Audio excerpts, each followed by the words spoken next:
जैसा कि JEE main का पेपर आने वाला है एंड आई होप कि आपकी जेईई मेन की तैयारी बहुत ज्यादा अच्छी हुई होगी और उसी बेसिस पे मैं ये बात कह सकता हूं कि आप इस क्वेश्चन को आसानी से बना सकते हैं।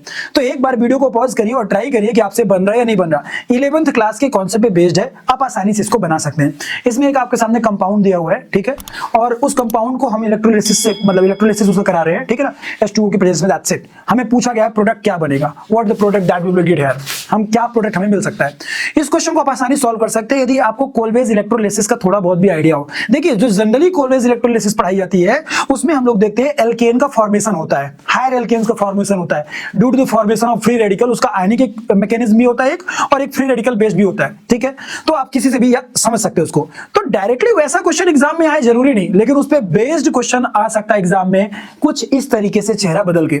देखो यार, हम सबको पता है कि जब कभी भी इस तरह के कंपाउंड को हम इलेक्ट्रोलिसिस के लिए लेके जाएंगे तो इस केस में ऑक्सीडेशन और रिडक्शन होता है, जो कि हमारा एनोड में क्या देखने को मिलेगा, ऑक्सीडेशन देखने को मिलेगा, कैथोड में रिडक्शन देखने को मिलेगा। कैथोड में आपका H2O की वजह से H2 गैस रिलीज हो जाएगी, ठीक है, और वहीं पे जो हम लोग बात करेंगे एनोड की तो वहां पे CO2 गैस रिलीज होगी और साथ में एल्केन बनते हुए दिखते हैं। लेकिन यहां पे कैसे सॉल्व करेंगे, तो ये आपसे तब बन पाएगा जब आपको इसका मैकेनिज्म का आइडिया हो। क्योंकि जब कभी भी आप ध्यान से देखेंगे, जब ये सॉल्ट ब्रेक होते हैं, जब भी ब्रेक होते हैं तो ये कुछ ऐसा फॉर्म करते हैं, R डॉट प्लस CO2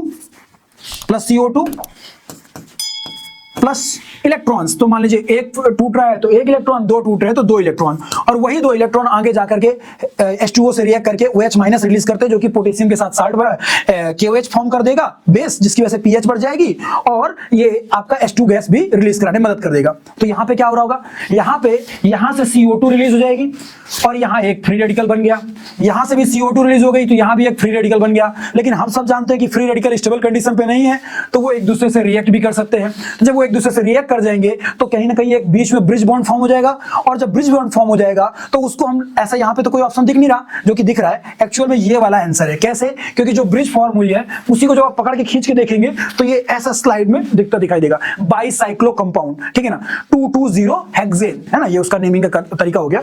2,2 दोनों साइड दो कार्बन है और ब्रिज कार्बन कोई नहीं है बीच में, इस वजह से 0 नॉट, इन दोनों ब्रिज कार्बन के बीच में कोई भी बीच में कार्बन नहीं, इसलिए 0, 2,2,0 bicyclo compound, okay, bicyclo hexane.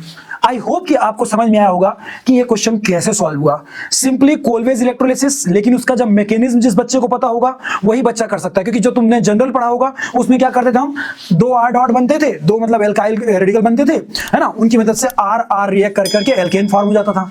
लेकिन यहाँ पे क्या हो रहा है, यहाँ पे वो सेम कंपाउंड पे ही दो फ्री रेडिकल पॉइंट्स दिख रहे हैं आपको, वो दोनों इंटरकनेक्ट हो जाएंगे ड्यू टू द रिएक्शन और वो कुछ ऐसा बाइसाइक्लो कंपाउंड फॉर्म